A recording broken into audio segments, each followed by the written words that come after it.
I don't really care. I just don't really care to tussle. I'm just not that girl. However, a lot of women wanted to tussle, and unfortunately, the reason that you want to tussle is because you're still broken. The reason you want to tussle with me is because you haven't healed yet, and you are not committed to healing, and you're not interested in healing. You're not interested in healthy relationships. You're not interested in healthy parenting. You're not interested in healthy communication because my point being is healthy communication, and you want to be misunderstood when I'm trying to help you. So my point today is mamas heal. Okay, heal, choose healing. And fathers, daddies, don't give up. Now I want to talk about this today because oftentimes in my practice it's not about men definitely come into my practice to heal, obviously.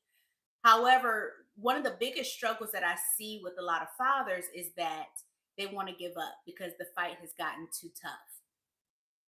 And unfortunately, that is not an option. Your kids don't deserve you giving up on them. Okay. Maybe you should have given up on the relationship. Maybe you did give up on the relationship and you didn't want to be the bad guy and you allowed her to walk out of your life because you didn't fight for your relationship. You didn't do what it took to keep the family together. But you want to blame the mom for breaking it up because you gave up. You left your post, you checked out, and she said, I don't want that for my children. I got to go. Okay, but you want to be the victim, but it's really you done checked out. Now that she's gone and you blamed her and blamed her and blamed her, when the reality is you probably checked out and you wasn't doing the husband stuff that you really was supposed to do. Let's just be honest. No shame, no shade. Okay. If that is the case, you cannot give up on your kids though. Okay, maybe you wasn't the best husband, but don't be a bad father too. Okay, women, maybe you wasn't the best wife, but don't be a bad mother too. Okay, choose healing. And so you may be asking, why is this so important when it comes to parenting? Well, this is important when it comes to parenting because what happens is when you become hardened as a mother, let's just talk about the moms and the effect from a mother's standpoint. When you become hardened as a mom, you may even become narcissistic. You may have some narcissism tendencies, which I believe all of us have a touch of it. Okay, we are not all narcissists, but there's some traits. You may have one trait, two traits, three traits. That doesn't make you a narcissist. You just may have some traits, some negative traits, and none of us are perfect, right? But those traits may come up and may be more pronounced in your relationship with your children. And so, how does that affect your children? Well, it may produce insecurities in them. It may produce uh, arrested development. Okay, we talked a little bit about that before. Arrested development, where the children aren't able to grow up effectively and properly because your emotions have taken over the entire household. So they're now trying to manage your emotions and they can't even grow up and be teenagers themselves because they're trying to parent you, right? And so this is why it's important for you to get professional help or heal and be committed to your healing in the process of your parenting so that your children can have as much of a normal growing up experience as possible while you are healing. And one of the things that's great about healing is inspiring to others. Okay, when you're healing, when you're growing, okay, you're not weeping all the time. You're not yelling and screaming all the time. You're not throwing tantrums all the time. It teaches your children that it is okay to go through a rough experience, but not stay there. Okay. Some of y'all are staying in rough experiences and you're the victim in every one of your stories, and your story doesn't change. Your story has been the same for the last 10, 15, 20, 25 years, and you wonder why your children don't want to come around you. Well, baby, you got to change your story. You have to have a story where you come out the victor. You have to have a story where you come out on top. You have to have a story where you have grown. You have to have a story where you have conquered. You have to have a story where you are the winner in the story. Okay? Everybody hasn't taken advantage of you. You've grown through that. You are no longer naive, and you have grown, and people aren't taking advantage of you anymore. But if you always are being taken advantage of, and that never changes, baby. That's on you. Okay, this is some hard truths, y'all. But here's the thing about this truth: it inspires some people, most people, to do something about it. And for those of you who are committed to stunting your growth, you're going to be mad and offended about this video because you want to have a reason to keep uh, telling the excuses, to keep telling the same old story, to stay the victim in your story, and to throw the tantrums that you throw. However, for those of you in the back who are still listening and you are committed to your growth, you understand the assignment. The assignment is to grow, the assignment is to heal, and the assignment is to never give up. Now, for you daddies out there, again, once again, this is a common thread that rings through with a lot of the fathers who are trying to be to show up and to be present in their children's lives. One of the things that can be challenging is when the other victim on the other side of the table is still crying about being the victim, and unfortunately, it disengages your children from the relationship with you. Here's what I have to tell you, and this is very, very tough. My heart goes out to you, but this is very, very tough. Is that you cannot give up. You just can't. You just can't. You just can't give up on your kids. An example that I'll share with you is a personal experience for me, and I'll be transparent about it just so that you understand from a woman's perspective, and even a child's perspective, especially being the product of divorce. Um, when your parents are having challenges and it's clearly a rough patch for them, however that kind of trickles down to us children, right? And we are hoping that it doesn't trickle down to us. We are hoping that their conflict doesn't affect us as it is affecting us, and we are hoping that we don't lose either one of them because we love each of them dearly, right? Regardless of what the conflict is, whose fault it is, whose fault we think it is, all of that stuff, we still love our parents, okay? And one of our fears as children is that one of our parents are going to abandon us.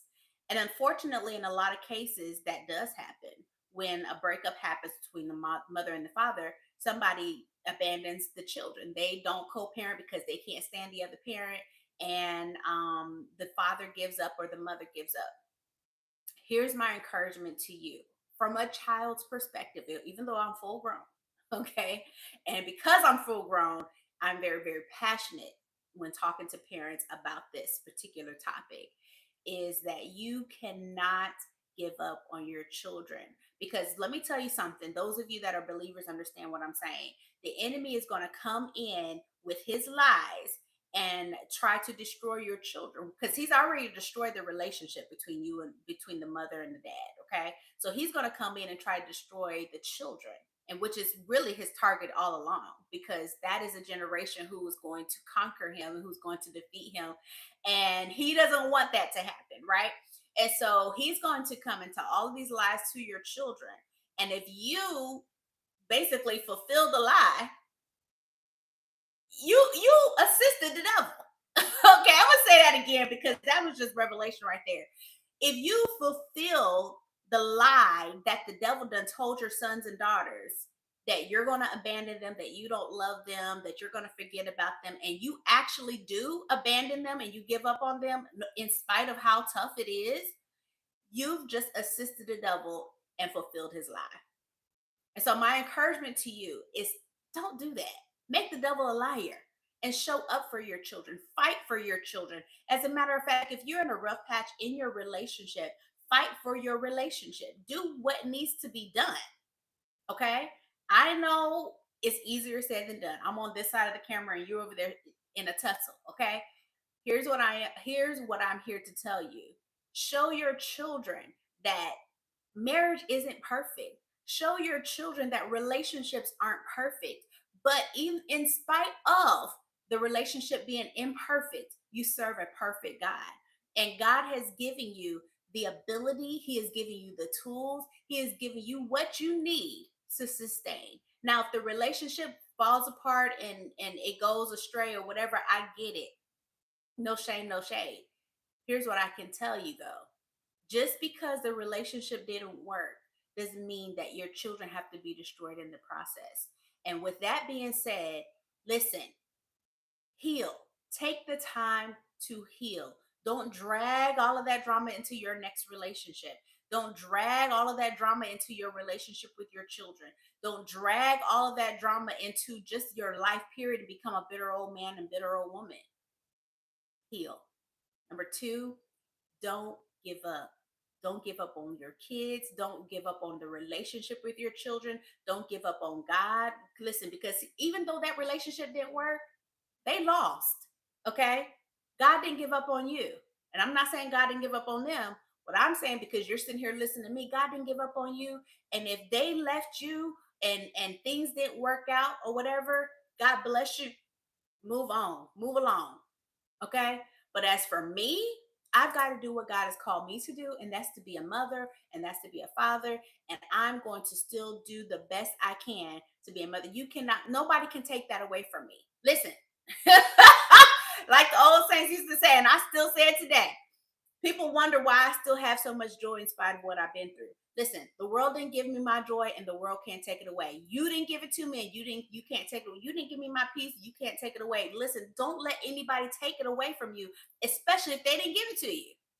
Okay? They didn't give you your joy. You had joy when you came into the relationship. And if you didn't have joy when you came into the relationship, then you need to get you some joy, and don't let anybody have the ability or have the power, give them the power. Don't give them the power to take it away. Okay? And if you have given your power away, go get it back. That's all I got to say about that. Listen, I know I've talked a lot in this live, but move makers are action takers. And I want to know, as a result of this video, what action step are you planning to take? Because drop it down below and encourage some other mother or father. Because guess what? There's a lot of mamas and daddies out here struggling, okay, to be and to show up and to be. And unfortunately, it is a struggle, okay? Because some of y'all was trying to tussle with me in the comments, and I'm like, I see why you single. I see why nobody want to be around you. But listen, I go play with somebody else. I'm not here to play with you. What I am here for is for the people who truly want help, and the people who truly want to succeed as a parent and to succeed in their relationships. And I'm here for you. And those of you that are watching on YouTube, go ahead and look down in the description box below for opportunities for where I can assist you in your journey. And until next time, continue to have an incredible rest of your day, and I'll see you in the next video.